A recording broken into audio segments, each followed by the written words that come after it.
Hey, it's BlunTv's Capital Cannabis Corner. We're here at the Capitol, as always, with Amy Jenkins and Katrina Rossini. We're talking about counterfeit in the space of cannabis. Most people don't realize that counterfeits are not necessarily with money or luxury items. They could actually be with products such as cannabis. And so what does that actually mean? Well, Amy's here to explain all of that.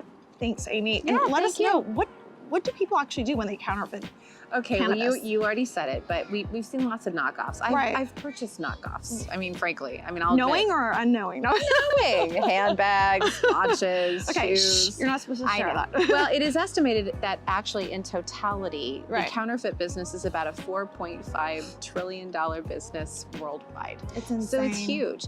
But what's really fascinating is we've seen a significant uptick in counterfeit cannabis products. And so this is becoming an increasingly prevalent problem. We have a number of compliant operators that have done some analysis on this. And when I talk about a knockoff cannabis product, consider a really popular legal brand. Mm-hmm. It would be like taking that brand, having some sort of illicit operator. A lot of these are cartel operations, buying cannabis from the illicit market and slapping a label on it that looks almost identical. We've even seen evidence of testing labs where they've actually stuck a replica testing sticker on the product indicating it's tested. But in fact, counterfeits are prevalent and increasing in scope in California in particular. So enforcement is going to be key here, and you and I were talking about that. They're estimating approximately 80% of product in the space is counterfeit. Well, that was an independent study conducted by Solo Sciences, and Solo Sciences actually participated and contributed to an article in Forbes magazine recently. And their independent analysis suggested 80% of cannabis products on the market are counterfeit. Isn't that amazing? 80%. It is pretty amazing, yes. When you think about product and counterfeit, especially with cannabis now recently being legalized, I don't think 80%.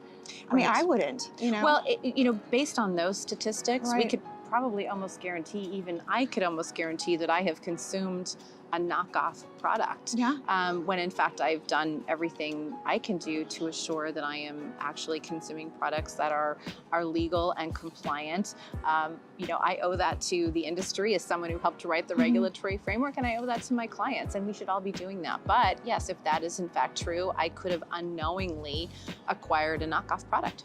It's amazing. So do you believe that very soon we're going to see more enforcement in the space and less knockoff, or do you think it's going to stay somewhat in that 80% ideally? Well, there's a significant movement within the compliant industry to address this problem. And I think everybody agrees this is going to take a public-private partnership to really address. So from a private standpoint, legal operators are conducting very thorough audits. They're trying to trademark their brands. We have track and trace coming online, which we hope will help remedy the problem.